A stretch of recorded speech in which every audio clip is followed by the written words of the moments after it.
Hello there. So you want to know how you can simply go ahead and reset your password on MyFitnessPal. This is going to be the only video that you'll ever need to watch on the internet. So with that being said, let's get straight into the video. So there are two ways. One way is going to be where you remember your old password, and the second is going to be obviously forgetting your password. Simply go ahead and open your MyFitnessPal. The first one we're going to be doing is changing your password by putting in your old one. Simply tap on the more icon and then simply search for settings and click on that.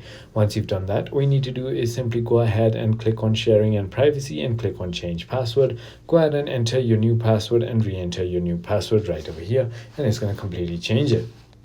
Now, if you want to simply go ahead and forget your password that you currently have as well, what you need to do is simply go ahead and head into your help tab, click on delete account, and there's a forget password button. Simply enter your email, click on submit, and they'll send you a link to change your password. It is as simple as that.